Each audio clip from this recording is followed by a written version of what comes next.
Thank you for taking the time today to participate in the Wasatch Choice for 2040 process in the 3900 South Meadowbrook Station area. My name is Ryan Beck. I'm a lead planner for Envision, Utah.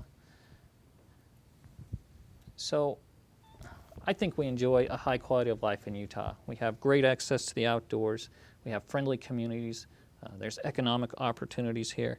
And it's the same with me. I love Utah. I have a good job. It's close to family. It's close to the mountain recreation activities, which I love. I think most of us would agree that the Wasatch Front's a pretty great place to live. But we also know that growth is coming, and we can't take this high quality of life for granted. The Wasatch Front is looking at adding another 1.5 million residents by the year 2040. And that brings up some concerns: traffic congestion, housing that we can afford, loss of open space and access to the outdoors. So if we're going to grow, we should have a plan so we can make informed decisions that are in line with the values of Utahns. So with the input of thousands of Utah residents and in collaboration with the Utah Transit Authority, the Utah Department of Transportation, Mountain Land Association of Governments, the Wasatch Front Regional Council, Salt Lake County, American Planning Association, the Utah chapter, the University of Utah, and of course Envision Utah, a plan was developed. And we're calling that plan the Wasatch Choice for 2040. So we have a vision, one that's based on a world-class transportation system that connects centers, housing and job centers. We at Envision Utah have partnered with South Salt Lake County, the Utah Transit Authority, UDOT, and we've also received a grant from HUD, the Livable and Sustainable Communities Grant. So as part of that grant, we have been studying six demonstration sites, and we're calling them catalytic sites, where we really hope that change can happen. We have up and down the Wasatch Front, but today we're going to focus on the 3900 South Meadowbrook area. And so we have looked, we've looked at a lot of background data going into this plan. And one of the goals of this presentation is to introduce the scenarios of the study area. But before I do, I want to give a bit of background information. So there are some considerations looking forward. So we looked at UTA data, and we have the tracks in the area. We have the runner line in the area. We also have multiple bus stops and multiple bus routes. We also looked at the current zoning of both South Salt Lake and Salt Lake County, because the area is divided in jurisdictions along 3900 South. We looked at contiguous parcels. The parcels in red on the map are contiguous in ownership, important when thinking about land assembly. We also looked at housing data from the University of Utah Bureau of Economic and Business Research. If we remember, Salt Lake County's median household income is around $60,000. There's some interesting data that comes to light. So if we look at the very few parcels that are highlighted in red on this map, that's where you'd be able to afford to live if you made $18,000 a year. If you made $30,000 a year, if your household made $30,000 a year, you could live in the places in both red and yellow. Now, if you made $48,000 a year, which is 80% of the median household income for the area, you'd be able to afford the orange, the red, and the yellow places.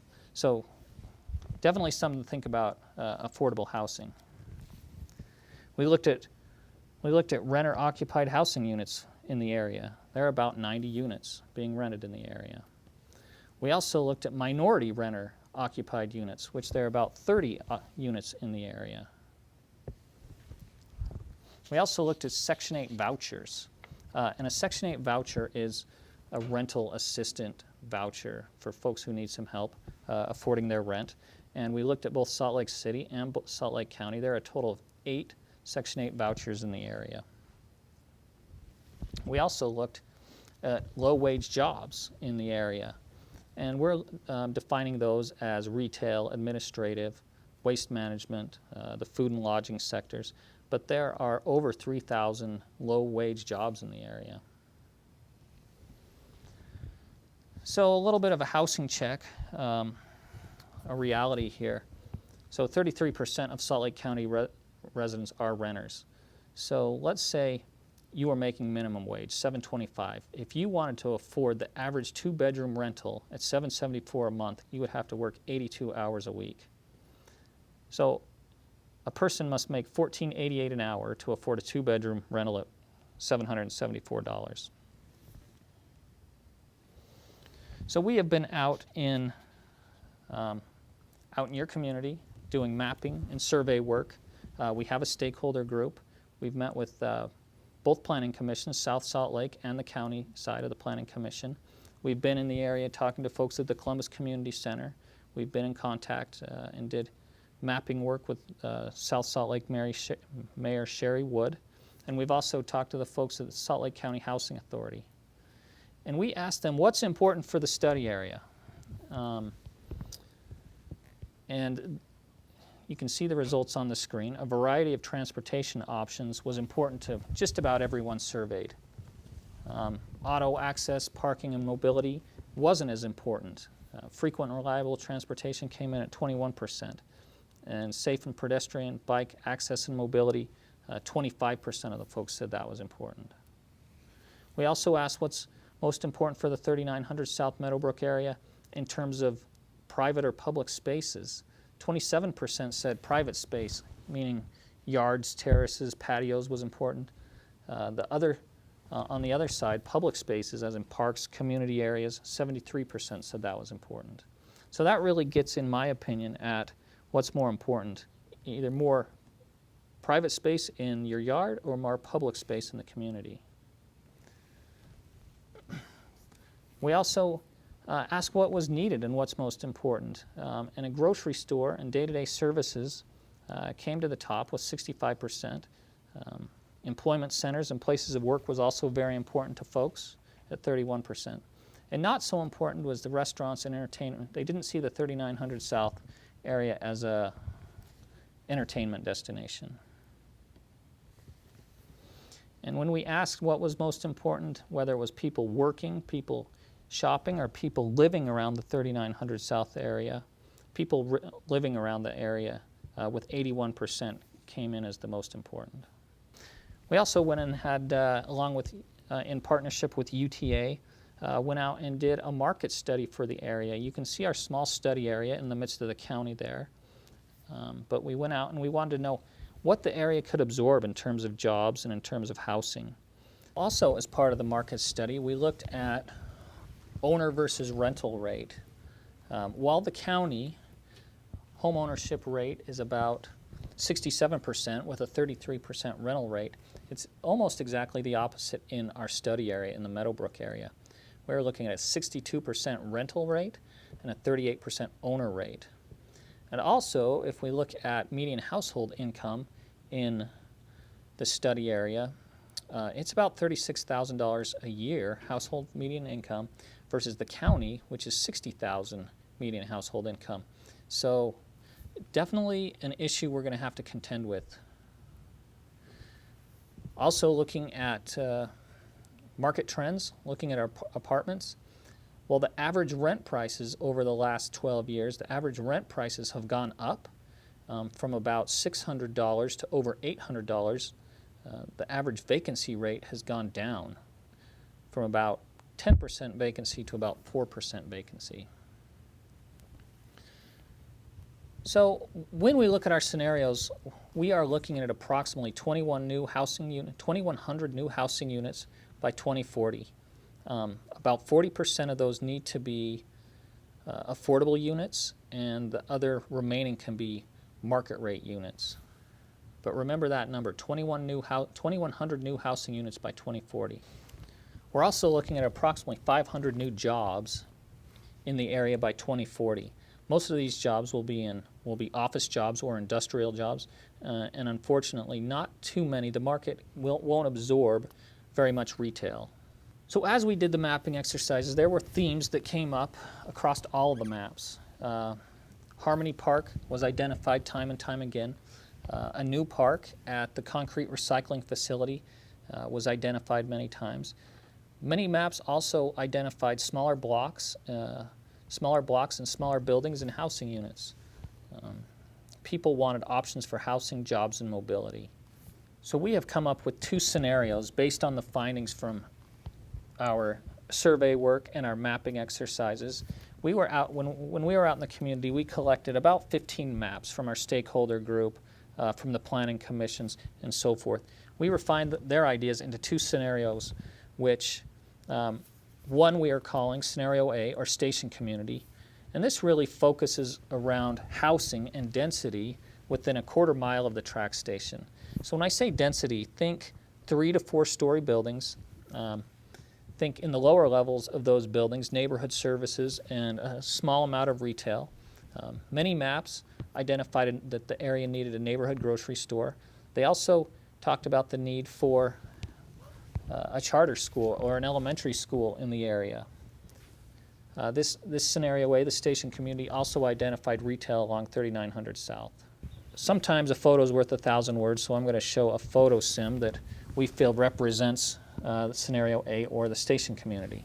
So we are looking at, we're standing on West Temple, looking north at the intersection of West Temple and 3900 South. So this is the area today. With a little imagination and some building, maybe it starts to develop. We see the 3 to 4 story buildings come in. We see the grocery store on the left.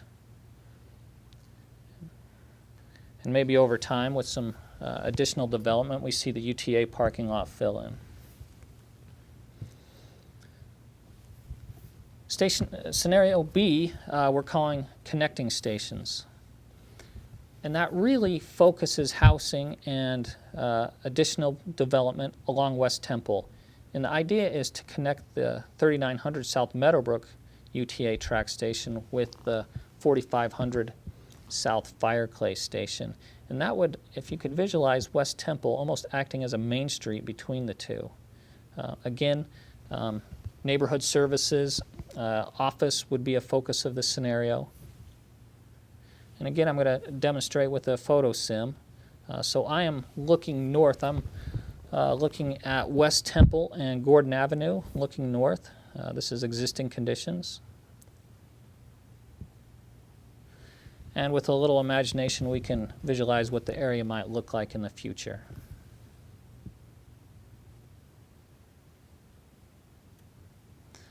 So we also ran our two scenarios, Scenario A and B, through our Envision Tomorrow Plus model.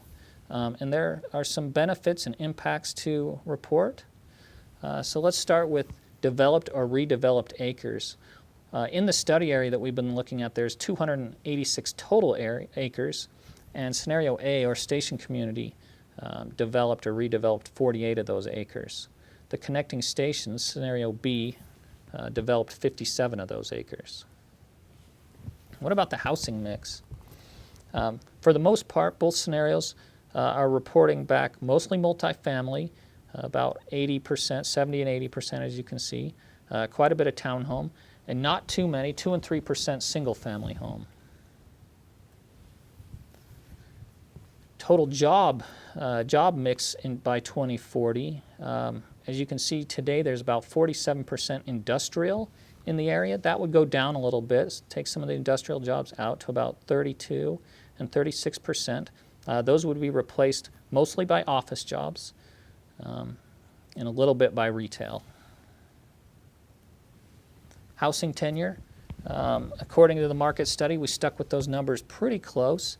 We're looking at about 42, 43% owner, and again keeping about 60% rental in either scenario. For the developers out there, the value of new construction in Scenario A, station community, we're looking at about $323 million of new construction, and the Scenario B, or connecting stations, we're looking at about $350 million in new construction. And for the city, property tax revenues, this is in millions per year. The station community generates about $1.3 million a year in property tax, while the connecting station does a little better at $1.4 million in property tax. In sales tax revenue, again in millions per year, millions of dollars per year. Station community generates about $1.9 million of revenue, while connecting stations is about $2.2 million a year. And this is, at the heart of this area is a track station, so transit trips, additional transit trips. So if we build all this new development, a little bit denser than it currently is, the station community generates an additional 661 transit trips a day, while the connecting stations generates 811 transit trips a day. Now remember, the connecting stations did a little bit better here because they start to pick up more transit riders in the 4500 South Trax area stop as well. Additional walk trips, this is per day. Station community generated about 5,500 walk trips, additional walk trips a day, while the connecting stations generated about 8,100 walk trips per day. And so when we look at our costs of living there, and this is going to be housing, transportation, and energy costs together, they both modeled very similar. We're looking at about $1,600 a month, and that has your energy costs, that has your transportation costs, including your automobile costs, gas, insurance, tires, and so forth. And the housing cost also includes not only your mortgage or your rent, but also would include your utilities. So again, about $1,600 a month. So as part of this process, we need your input. Your input is very important to us, and we have a survey that we'd like you to take, and that's at the wasatchchoice2040.com. Please go there. We have about a dozen questions for you, and it would be very informative to our process. For more information on the project and the Meadowbrook 3900 South Meadowbrook area, please visit our website, wasatchchoice2040.com. Thank you for taking the time to watch our presentation and to take the survey. If you do have questions, please contact me, Ryan Beck, at 801-303-1458 or at rbeck@envisionutah.org. Thank you.